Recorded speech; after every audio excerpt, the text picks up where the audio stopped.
We're looking at everything that we utilize to provide education to our children. We're evaluating. We're seeing if the money that we're paying these different organizations and different consultants to come in, if it's making a difference in District 150.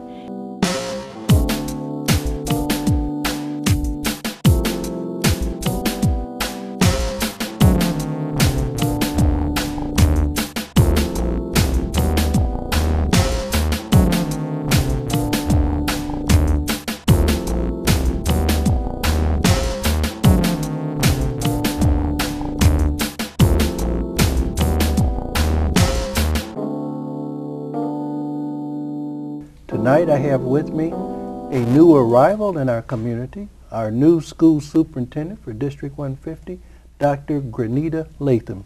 Dr. Latha, welcome to CAPtions. Thank you for having me. And also welcome to our community, Peoria, Illinois.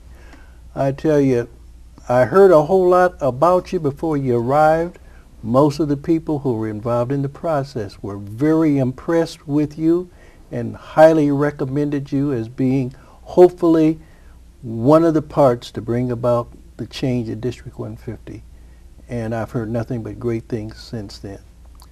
Since your arrival, what perception or what thoughts do you have in terms of the new superintendent here in Peoria? Peoria as a community and District 150, specifically your job responsibility. We have a lot of work to do. Okay. School district employees and also the community. We have a lot to do if we're going to make a difference in the lives of children. It's important for me that our children graduate ready to compete in society, that they're ready to either move on to college or out into the workplace, and that we actually are producing productive citizens that can actually give something back to the city of Peoria. So for me, right now, first impressions is we have a lot to do, but it can be done if everyone gets on board and we work together as a team. So you have a can-do attitude. Yes, sir. And I think that that's key, not just for you, but for the administrators, for the teachers, for the parents, and equally important for the students. That we need to approach it from a can-do type of a thing. Can you briefly share with our viewers tonight something about your personal background in terms of where you're from, as well as your professional background with your training and work experience? I started my teaching career in North Carolina. Also served as an assistant principal in North Carolina. Spent 5.5 years in Oak Forest, Illinois as an assistant principal/principal at an alternative school. Then returned to North Carolina as an elementary principal. Left North Carolina to go out to San Diego, California, and I completed a role out there as the deputy superintendent.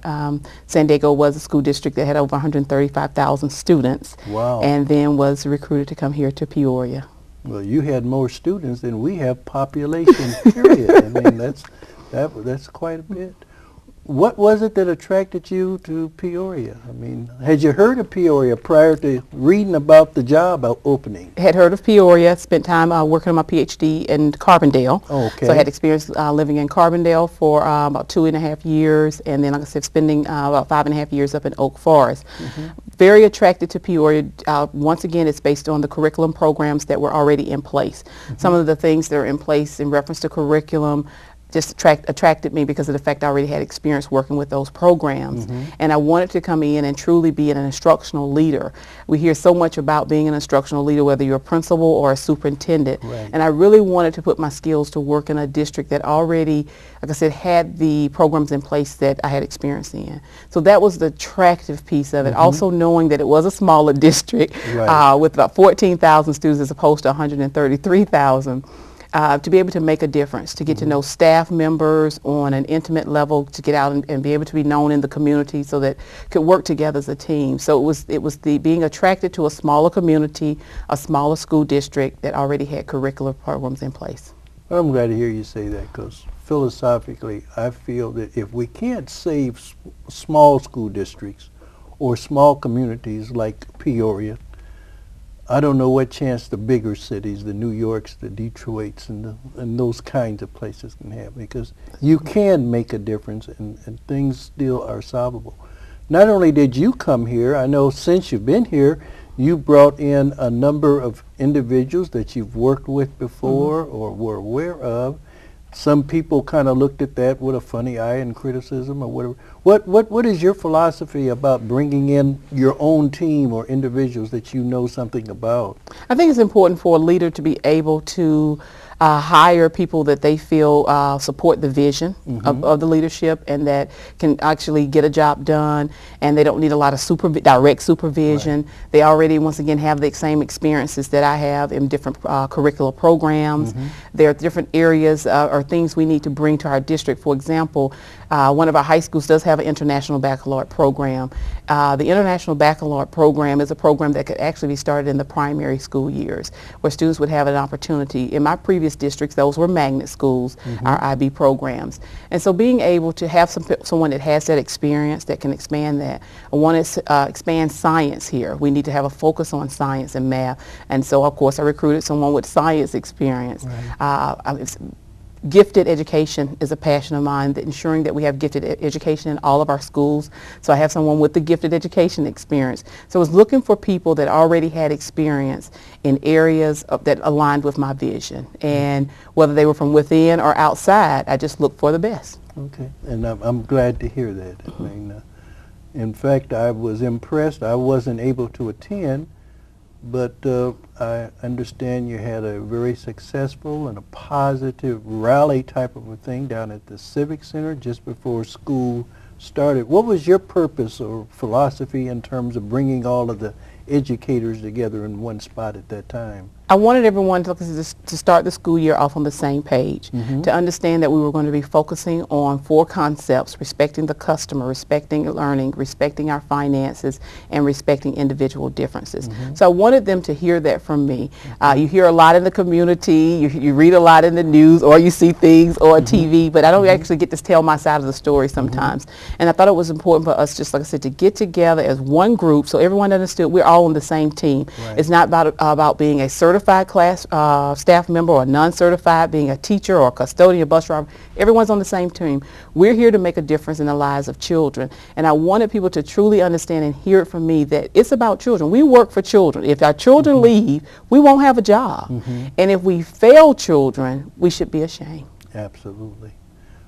How do you feel about parent involvement in terms of the school system as a whole or the classroom in particular? What are your thoughts or philosophy about the role of parents involved in this educational mission? Parents should be our partners. I feel that that's very important, but we also have to be realistic about what's going on in society. Parents have to work these days, you know. There was a time that some parents we had a lot of stay-at-home parents, and they could stay at home and come out to the schools and volunteer in the classrooms or help with different committees. But our times have changed. Society, and based on our current financial status as a country, people need to work. So parents, just because you don't see them on campus doesn't mean they're not involved. If they're getting their children to school on time, they're helping with homework, they are communicating with the teacher via notes, email, or telephone calls, that's still parent involvement. So I think each school should meet parents where they are, and they should develop a plan of what does parent involvement look like for my school and also for a particular classroom. But I don't want us to walk away thinking just because you don't see parents that they're not involved. I'm a working parent, and I can't always be at my daughter's school. I would love to, but I have a job. And so I just hope people to understand that we do want parents to partner with us, but I don't want us to count it against parents when they can't. But we are still, at the end of the day, we are public servants. We are responsible for children's education. What role, if any, do you see of parents outside of being at the school, but just being at home with their kids? What should they insist on, thinking back when I was a kid, and regarding homework or being involved and so forth? What role would a parent play in enhancing that educational achievement of that child outside of the school room? I think parents should sit down with their children and discuss expectations. Every school sends home a parent handbook that lists the different expectations of the school, what the teacher will be responsible for, what the principal will be responsible for, what they expect from parents. And I think it's important for parents to sit down with the child and say, you understand when you report to school that you are to respect the teacher, you are to respect the principal, you respect the custodian, every staff member that you're involved with, and that parents are to support the school. And if there is a misunderstanding or questioning about a particular situation, that they go to the teacher first. And they start there, and then they work their way up through the chain of command. But I think it's important for parents to speak positively about their school, about their child's teacher, about the entire school district, about the community, because our children will only live up to the expectations that we establish for them, and they truly watch everything we do. But so parents, like I said, that's a partner. If you could just speak positively about the teacher, the school, and hold their children accountable for being successful. It's, you know, we're responsible. I tell you, we are responsible for providing that education, but parents are responsible for supporting us through this particular process. Well, I tell you, you've touched and kind of focused on two important words to me, and that's respect, and that's responsible, and relationships. To me, those three R's are as important today as reading, writing, and arithmetic, and it takes those last three, the respect, the responsibility, and the relationships, in order for us to turn around what's going on in our schools today, as much as a new math or a new school or whatever. Right. Just we need really to kind of work with our kids as parents, work with our teachers. Teachers need to work with the community, and I'm glad to hear that from you, because it certainly makes me feel better, and I hope that many of our viewers tonight will agree with how you see the relationship and the responsibility and the respect that's important. You came to Peoria at a time where we were faced with having to close a high school and open up a new school. Did we have to, or once you came on board, did you have to lay off many teachers? Did you get caught in that trap of coming on as the new leader, cutting back? We did cut back. Initially, things were kind of, I think, handled last spring around March and April, and we went through, I think, also laying off non-certified staff. But it was just interesting. We have seen an increase in our kindergarten and first grade enrollment. And so we have called back teachers, and we've actually are, I think, hiring a few new teachers next week to address our increased enrollment in kindergarten.